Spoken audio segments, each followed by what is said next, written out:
Olá pessoal, tudo bem? Estamos começando mais uma conversa aberta e hoje estou muito honrado. Estou recebendo aqui o economista Luiz Calixto. Tudo bem, meu amigo? Tudo bem? Demorou, né? Realizei vários convites, mas agora deu certo, não é isso? Bom, primeiro eu quero te dizer que é um imenso prazer estar no teu programa. Das vezes que eu fui convidado e não compareci foi por absoluta falta de tempo, né, por estar em outras agendas, mas me coloco aqui à tua inteira disposição para a gente fazer essa conversa aberta, aliás, muito aberta, né? Fique à vontade para questionar, para criticar, para perguntar, para que a gente faça um programa assim altamente esclarecedor, um programa que de fato as pessoas consigam extrair dele algum conteúdo. Eu queria dizer que eu sou seu fã, né? Eu gosto muito Não, das suas primeiro você manifestações nas redes sociais, são comentários muito inteligentes. E como eu estava te falando aqui nos bastidores, a gente consegue captar o talento, a gente consegue vislumbrar. Então eu percebo primeiro o talento. eu queria dizer que você me deixa constrangido com essa história de ser fã. Na verdade é o seguinte, Abud, eu tento utilizar as redes sociais com a verdadeira finalidade dela, que é exatamente democratizar a informação, a gente não ficar preso, né, aos meios de comunicação tradicional, de expor a opinião, de exercer aquilo que a gente tanto consagra, que é a liberdade de expressão. E esse conteúdo ele vai para as redes sociais. Com certeza, com certeza. E muitos deles são explorados na imprensa que é, digamos, mais profissional. Eu não sou jornalista, eu apenas expresso as minhas opiniões, escrevo os meus artigos. É, eu acho que até para extravasar, né, aquele período negro que a gente viveu aqui no estado do Acre, onde muitas pessoas eram impedidas de falar e alguns órgãos de comunicação eram impedidos de divulgar. E as redes sociais elas têm essa extraordinária vantagem, que é de democratizar a informação e de conceder ao cidadão, ao indivíduo, o direito de exercer a livre manifestação, o livre pensar. Né, e esse combate, né, esse confronto de ideias, de pensamentos é que vai evoluir, é que vai fortalecer a democracia, é que vai fortalecer a opinião. E me coloco aqui à tua inteira disposição. Tu és daqui de Rio Branco, nasceu aonde? Não, não, não, eu sou de Tarauacá. Caraca, a mesma cidade do professor Coelho. Eu sou de Tarauacá, em 63, mas vim para cá muito novo, eu acho, criança, né? Eu me lembro um pouco de Tarauacá dessa época, mas me reencontrei com o meu município quando eu retornei em 1982, né? Quando fui aprovado no concurso da Secretaria da Fazenda. E por uma bondade do destino, o município para qual a minha classificação foi compatível foi exatamente a minha cidade.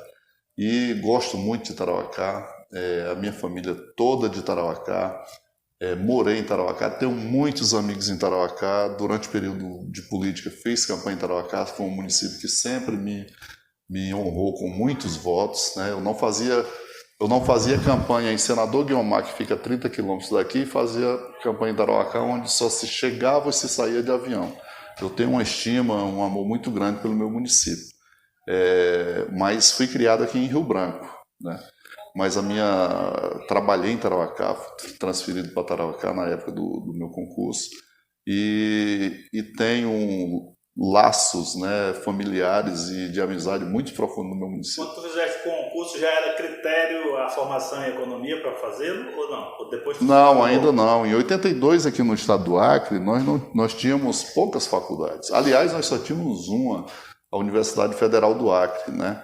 E, portanto, quando eu ingressei na Secretaria da Fazenda, eu ingressei na categoria de técnico em contabilidade, que era permitido na época. Hoje em dia já não é mais. Eu fiz o técnico. Porque nós não tínhamos, no Brasil, nós tínhamos, acho que,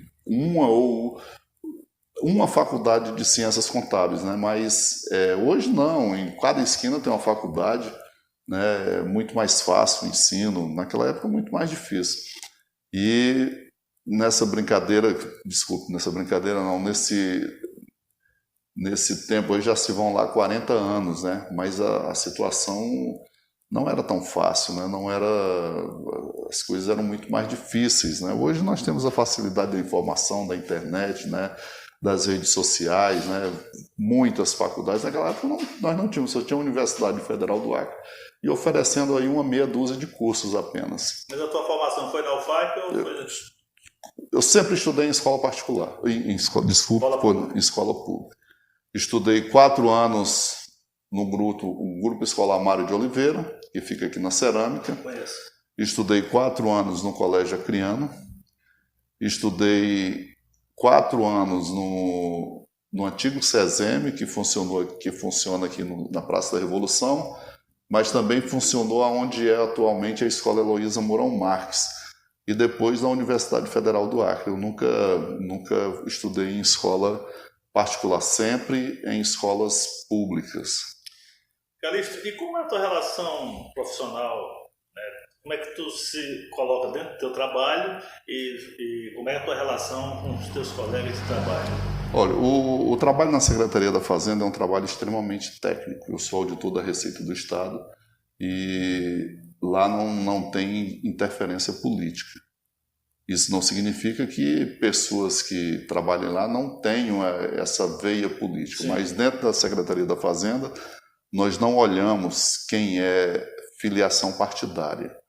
Nós não olhamos para ideologias. Lá o que se olha é a condição de contribuinte, seja este do MDB, do PT, do PSD, do PCdoB. Não, lá não se trabalha com viés político. A Secretaria da Fazenda é um órgão extremamente técnico e na minha área voltada para a arrecadação e administração dos tributos. Portanto, não tem nada de interferência política. Agora, evidentemente que eu também gosto da política, né? E de uma forma até inusitada, as pessoas perguntam assim, como é que um auditor da Receita que tem uma atividade extremamente antipatizada se elege 3 vezes consecutivas como deputado estadual. Mas é porque eu sei diferenciar. Uma coisa é quando eu estou na minha função de auditor, isso é uma coisa. Quando eu estou na política é outra coisa, né? Então, sempre fiz minhas campanhas em cima de plataformas honestas, sem prometer, sem mentir, sem criar expectativas, sem estar enganando ninguém. E tive a sorte, né? Deus me concedeu essa honra de ser deputado estadual pelo meu estado por 3 mandatos consecutivos. Como foi que surgiu o desejo, a ideia? Foi influência de amigos, a família? Você estava revoltado? Não, revoltado não. Eu nunca... Você já tinha um sonho? Na verdade, eu sempre fui militante político, né? Desde a juventude, eu fui integrante da juventude do PMDB. Certo. Na época, né, do MDB, onde nós tínhamos apenas 2 partidos. Nós vivíamos Nós estamos falando de que ano, início? Nós estamos falando aí de 81, 82, né? E participei jovem ainda. O meu primeiro voto foi no retorno das eleições diretas para governador no Brasil, em 1982. Foi o primeiro voto quando se votou, né, que nós saímos do regime militar para poder eleger novamente os governadores. E militei na juventude do MDB, que tínhamos apenas 2 partidos consolidados, que era o MDB e a Arena, o PMDB e o PDS, né, que os sucederam, e tinha o PT, era um embrião apenas, né? Então eu sempre tive um pouco de militância política na juventude. Aliás, eu fui muito mais militante na minha juventude do que agora.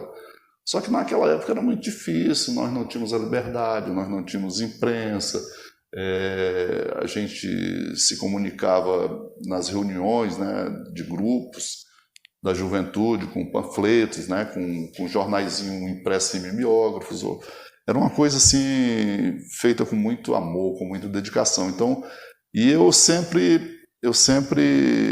tinha assim, um dia, né, de ser candidato e de fato decidi colocar esse meu sonho em prática, né, torná-lo realidade, em 1998, não tinha assim, a menor expectativa de ser eleito.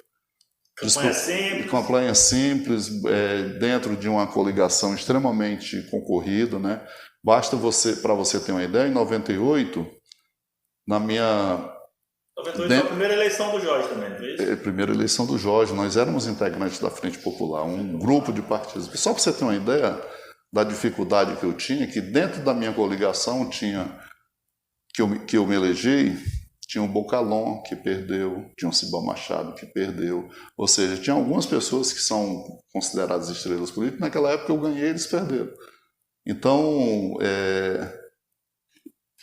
realizei, né, esse meu sonho, esse meu desejo de ter uma tribuna para que eu pudesse expressar as minhas opiniões, as minhas ideias, fazer as defesas das minhas convicções. E depois me reelegi em 2002 e me reelegi em 2006. Perdi a eleição em 2010, mas não tenho o que reclamar. Eu sou uma pessoa... Não teve nenhuma frustração nesse período? Nenhuma. Nunca respondeu o processo? Nenhum processo. Não tenho promessas a quitar com ninguém, não faço política mentira. Não tem rabo preso? Isso aí, quem falar eu não tenho rabo preso, eu não tenho processo na justiça, eu não sou refém de ninguém. Então você né? entendeu quando eu falei rabo preso? Sim, mas essa afirmação não pode sair de mim, né? Sim. Eu acho muita arrogância alguém dizer, quem achar que eu tenho algum problema que apresente. Foi uma pergunta, não foi uma afirmação. Não, tranquilo. Calixto, vamos falar da atualidade? Bora lá. Né? Eleições 2022. Nós temos visto você defendendo a reeleição do governador Gladys Cameli.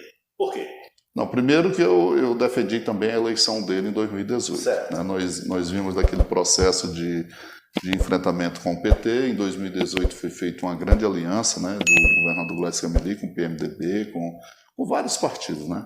E nós desbancamos o PT. E agora eu estou ajudando na reeleição, mas estou apenas dando uma modesta contribuição. Né, eu acho que o governador Gladys Cameli merece uma chance de governar o Estado, né, de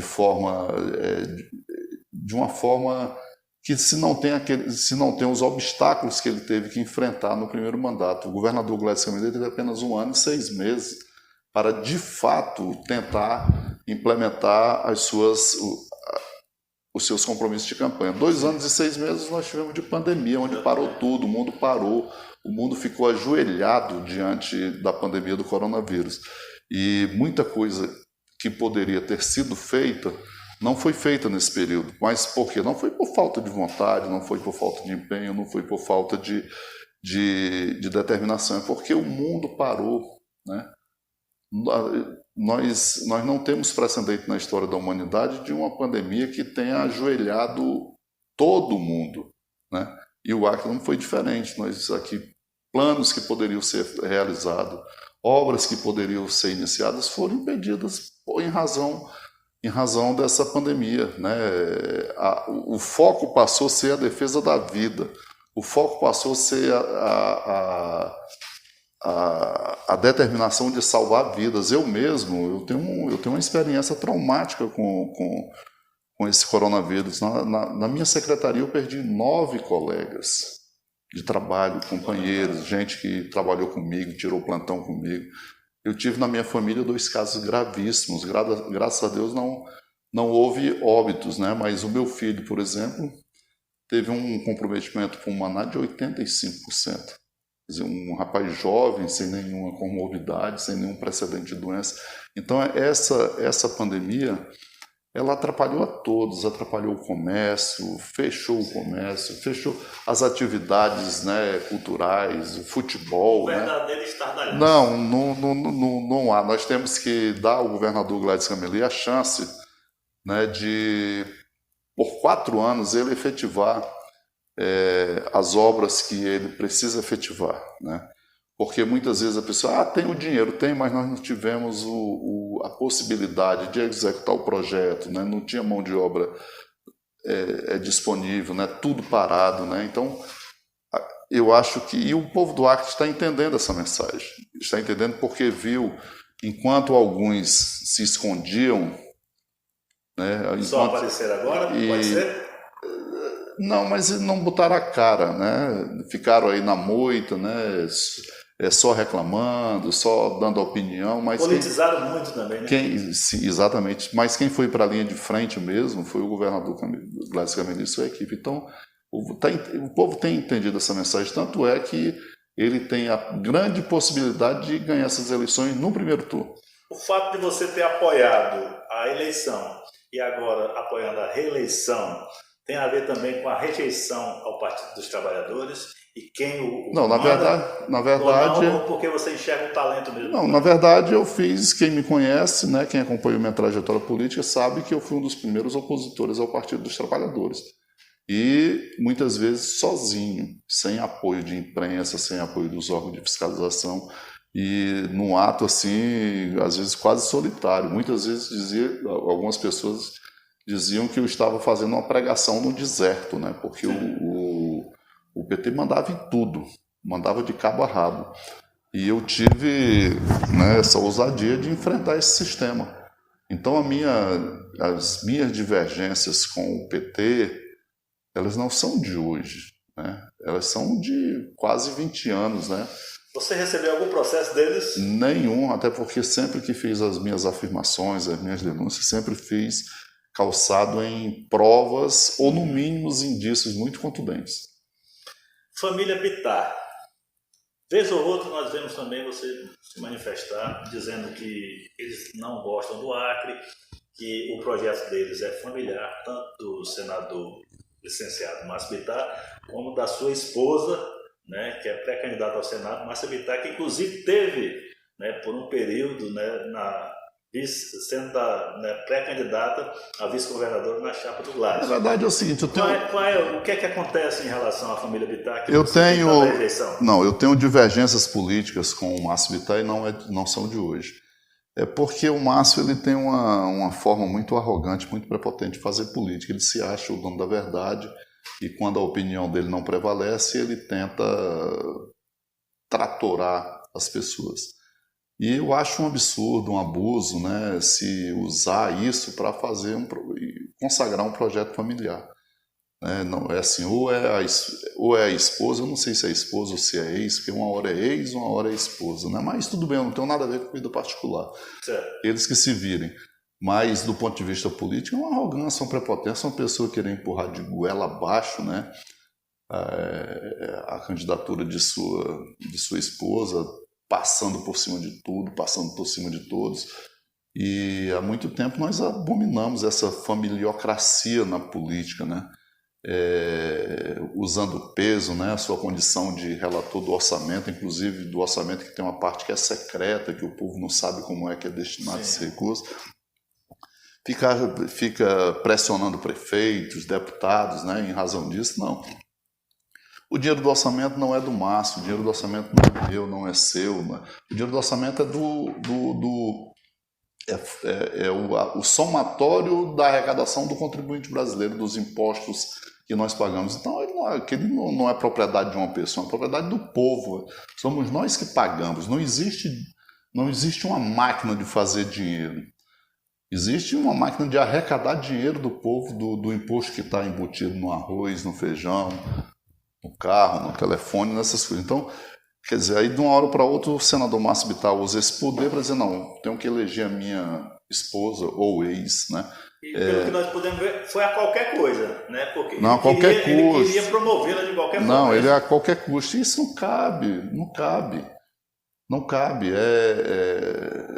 É muita... É querer empurrar de goela abaixo. E o povo acreano certamente não vai acatar isso. Você crê que a rejeição que ela fez com que o governador Gladys se afastasse dela? Primeiro nós temos que deixar claro que ninguém fez nenhuma crítica à senhora Márcia Bittar. Não. Na verdade, ela mesma é que expeliu, né, aquele monte de asneira, de fazer acusações aos professores, de dizer que tinham que pagar a universidade pública, fazendo interpretações da Bíblia que não existe. Quer dizer, ela mesma promoveu a rejeição dela. Nós apenas divulgamos, né? Ou seja, ninguém colocou palavras na boca dela, ninguém disse o que ela deveria dizer.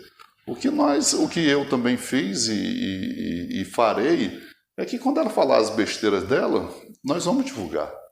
Então não adianta dizer, agrediram a massa. Não, não, ninguém agrediu a massa. Ela que se auto-agrediu. Calixto, agora eu vou falar o nome de uma personalidade, de uma figura pública, e eu gostaria que você emitisse sua opinião. Tudo bem? Pois não. Bolsonaro. Eu acho um perigo para a democracia brasileira. As consequências da eleição de Jair Bolsonaro estão vindo agora e as consequências virão caso ele seja reeleito no futuro. Ele não tem o senso de estadista, ele é um homem com traços de psicopatia, né? Ele não tem ele não tem empatia pelo ser humano, ele não tem apreço pela vida, ele não tem apreço pelas instituições, ele não tem apreço pela democracia. Então eu não tenho dificuldade de votar no Bolsonaro. Você não crê que como atrapalhou o Gladson tenha o atrapalhado ou não? A pandemia, evidentemente que sim. Evidente que se atrapalhou o Gladson, atrapalhou ao Bolsonaro. Mas ele tinha a grande chance de fazer na pandemia exatamente o que o Gladson fez. O Gladson nunca ficou debochando, né, de pessoas imitando ele com falta de ar. O Gladson nunca foi contra a vacina. Aliás, ele incentivou a vacina. Ele sempre foi um garoto propaganda da vacina, ao contrário que o Bolsonaro tripudiava. Tanto é que ninguém sabe nem se ele se vacinou. Em qualquer lugar do mundo, o primeiro a se vacinar foi o estadista, foi o presidente, foi o primeiro-ministro. Aqui no Brasil, nós não sabemos nem se o presidente se vacinou, para dar exemplo aos demais cidadãos brasileiros. Lula. Outro atraso. Infelizmente, nós vivemos nesses dois extremos, de Lula e Bolsonaro, que impediu o surgimento de um terceiro nome. Nós temos nomes bons, mas essa polarização ela se retroalimenta. São dois extremos que se retroalimentam. Então, quem sai perdendo com isso aí todo é o Brasil. Dos que estão se apresentando, você vai votar em quem? Ciro? Eu vou votar no Ciro no primeiro turno. Vou votar no Ciro Gomes. Mas, infelizmente, o Ciro Gomes foi imprensado por esses dois extremos. Mas já aconteceu isso, né? Nós tivemos, na época do Fernando Collor, né, esse populismo, impediu que nomes como Mário Covas, nome como Ulisses Guimarães, outros nomes como Leonel Brizola se sobressaíssem, porque o povo fica nessa polarização dos dois extremos e, às vezes, esse fanatismo cega ao ponto de impedir que se enxergue um nome que seja muito mais competente, né, para conduzir esse país. Jorge Viana. O Jorge Viana já deu o que tinha que dar, muita propaganda para pouca realização.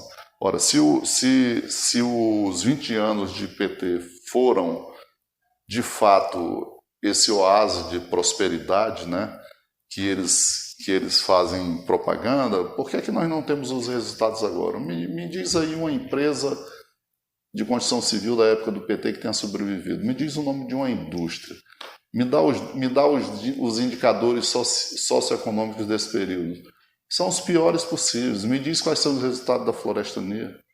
Quer dizer, então é muita propaganda para pouca efetividade. Mas o Jorge não tem empresa aqui no Acre, não? Eu nunca soube de empresa dele aqui no Acre. O que ele tem aqui no Acre ele tem uma aposentadoria de ex-governador, aliás, uma aposentadoria que é imoral, porque alguém recebeu uma aposentadoria sem ter contribuído, apenas por ter exercido o cargo de governança, né? É uma coisa absurda. Mas eu ouço falar que ele tem empresa em Brasília, né? Ou seja, uma coisa completamente contraditória, né? Ou seja, é aquela história do faça o que eu digo, né? Faça o que Faça o que eu digo, mas não faça o que eu faço. O que eu faço, ou seja, ele fala em proteger a empresa local, em investimento, mas foi fazer isso lá em Brasília, não no Acre. Gladys Cameli. O Gladys é uma boa alma. O Gladys é uma pessoa de um coração imenso. Aliás, ele peca muito pela bondade. Ele peca muito por querer resolver tudo, por não dizer não. Ele tem uma imensa vontade de resolver as coisas, né? Mas às vezes entre a vontade e a possibilidade existe uma distância muito grande. Mas a maior obra do Gladys Cameli foi fazer com que as pessoas no Acre não tivessem medo do governador, porque anteriormente as pessoas se tremiam de medo do governador, né? E hoje em dia, se o Gladys sair na rua, as pessoas se abraçando, pessoas querendo tirar foto, ou seja, as pessoas, aliás, ele se expõe demais, se expõe em demasia. Ele poderia até se proteger mais, porque isso ele arrisca a integridade física dele, mas ele quebrou esse paradigma, essa distância, ele encurtou essa distância entre o povo e o governador. Ney Amorim. Ney é um parceiro. Eu fui deputado com o Ney Amorim no primeiro mandato dele, no segundo meu. É uma pessoa extremamente articulada, competente, e o Ney será o senador do Acre.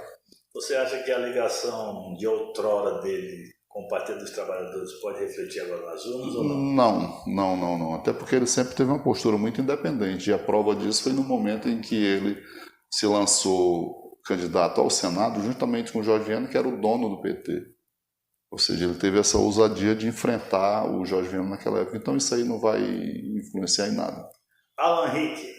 O Alan é uma boa pessoa, só que eu acho que ele foi vítima, né? Ele foi vítima do excesso de confiança que ele depositava no Márcio Bittar.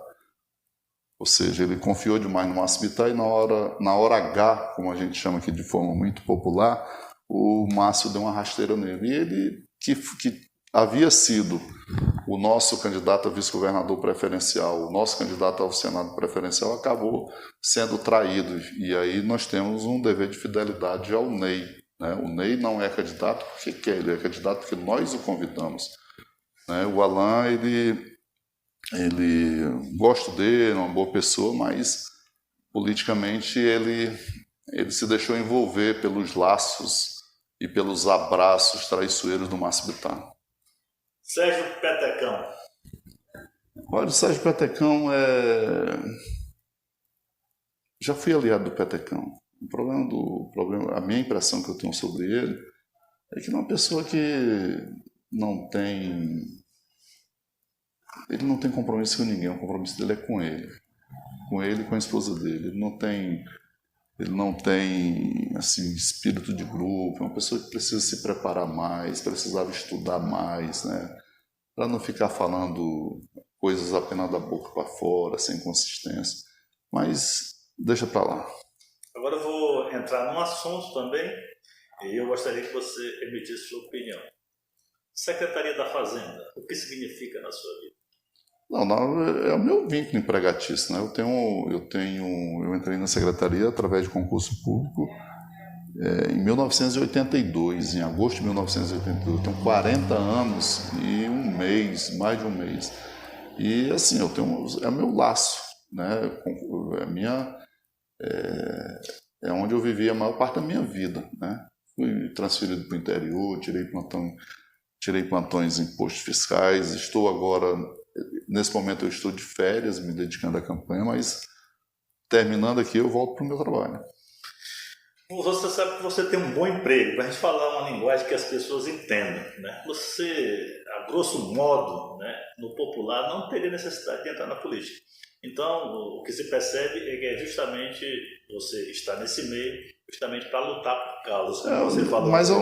Mas eu nunca estive na política como uma espécie de sobrevivência. Não, como uma espécie de sobrevivência. Eu sempre estive na política porque eu gosto. Eu, graças a Deus, como você falou aí, eu tenho um bom emprego, concursado, já tenho um tempo de sobra para me aposentar. Se amanhã eu resolver me aposentar, eu já tenho todos os requisitos preenchidos. Aliás, há muito tempo tenho esse requisito preenchido. Mas eu gosto da política. Eu acho que é um instrumento onde você pode mudar, né? Onde você pode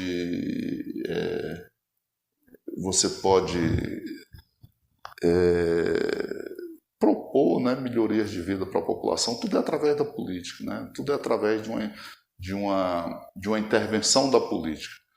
Então, eu não estou na política por negócio. Não tenho empresa.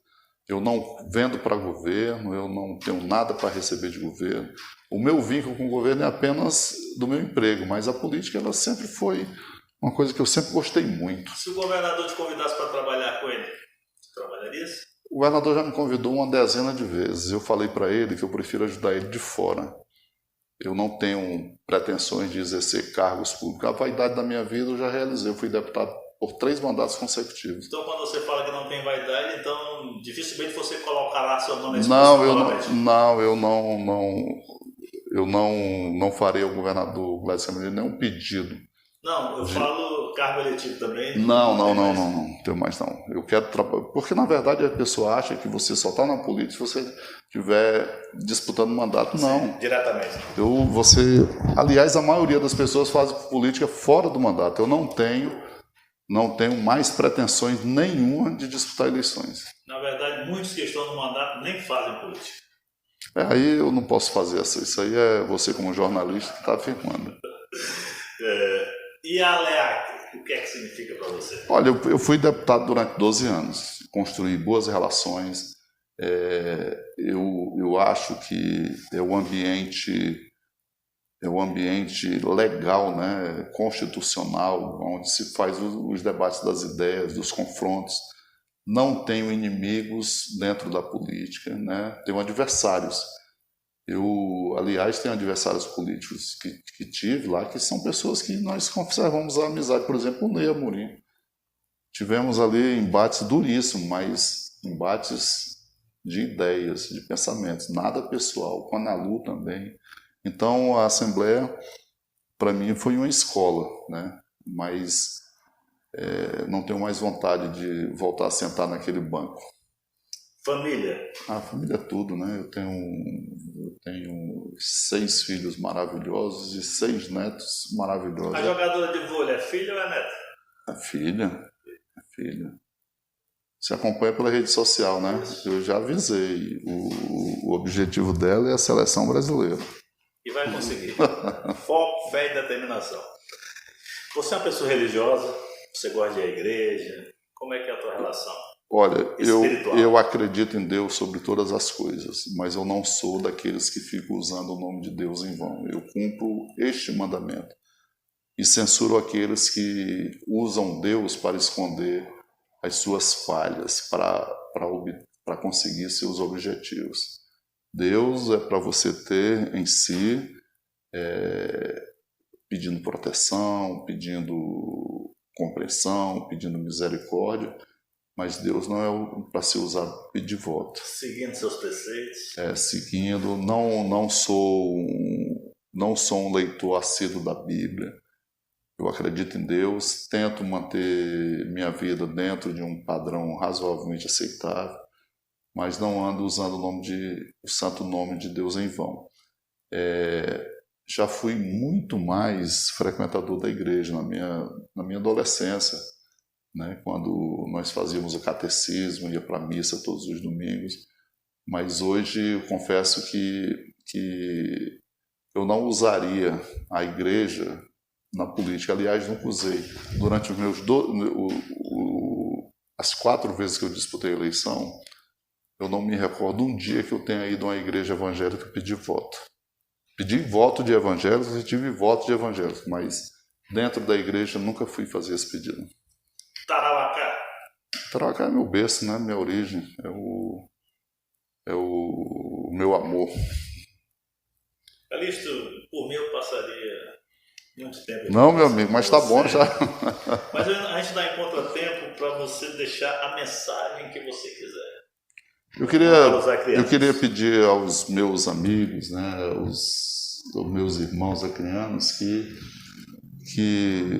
tivessem muita cautela, né, no momento de escolher a pessoa que vai nos dirigir pelos próximos 4 anos.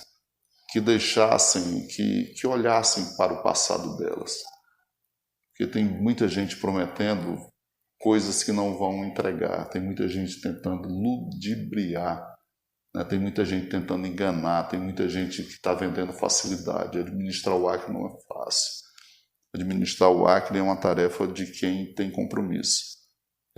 Não quero dizer aqui que o governador Gladys Camelim seja o salvador da pátria, mas ele nas circunstâncias atuais, no quadro atual, ele é o melhor candidato, porque ele não é uma pessoa autossuficiente, que não admite defeitos, que não admite críticas, né? Ele é uma pessoa que sabe que precisa melhorar, que tem muita coisa para fazer, e diferentemente dos outros que acham que vão resolver os problemas do Estado com saliva ou fazendo alguma mágica, né? Então, pedir muita sabedoria e que as pessoas entendessem que nós vivemos um momento de democracia, não é um momento de briga, não é um momento de violência, é um momento da gente escolher o melhor. Calixto, muito obrigado. Eu que te agradeço. Aqui no podcast Conversa Aberta. Eu costumo falar para os meus entrevistados que é sempre um aprendizado para mim e com você não foi diferente. Muito obrigado. Disponha. Que Deus te abençoe ricamente. A nós todos. Obrigado, hein? E você? Você gostou? Essa é a ideia.